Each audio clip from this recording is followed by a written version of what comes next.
Dear internet users, it's a pleasure to have you watching this new edition of the Press Review on JDC TV. Today, Monday, October 19, 2020, the press talks about the failed kickoff of the tax on phones and tablets. The Crown newspaper, with which we open this edition, says that from Thursday, October 15, 2020, a new and unprecedented tax of 33% was supposed to be levied on phones, tablets, and other electronic platforms in Cameroon. However, the operation did not take off as anticipated and has been put off to a later date amid cries from Cameroonians for the tax to be cancelled. The Post newspaper tells us that the operation failed over absence of interconnection. More on this new phone tax on page 2 of today's edition of the Post newspaper.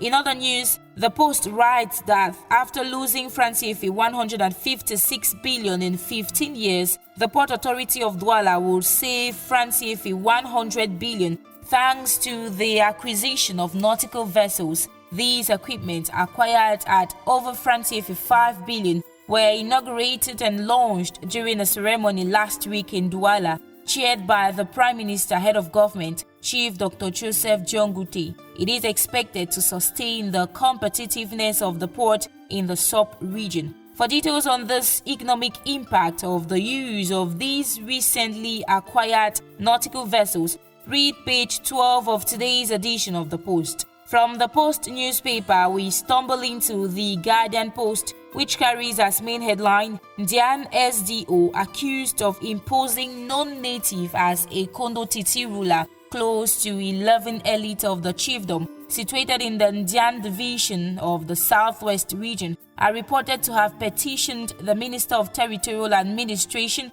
challenging the August 22, 2020 designation of Nawango Atia Manfred as the new traditional ruler of a Kondo Titi. The SDO on his part is said to have fired back, indicating that the accusers are disgruntled because he refused bribe from them.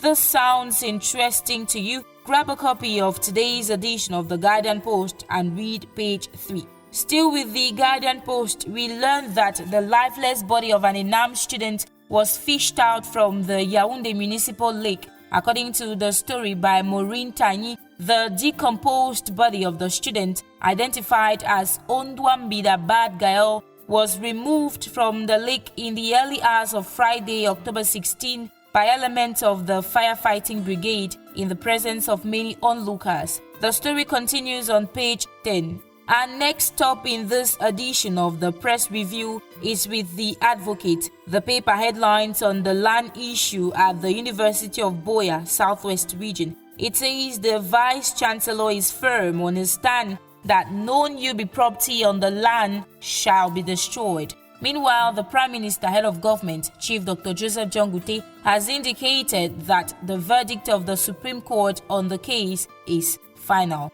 The same story is re-echoed by Le Gideon newspaper in today's edition. It headlines, Yubi Land Impasse, PM says Supreme Court decision must be respected. And that's where we leave it for today. Many thanks for watching. Save either 400 francs for the hard copy of the newspaper you would love to read or 200 francs to have it electronically. Have a good read and a fruitful week.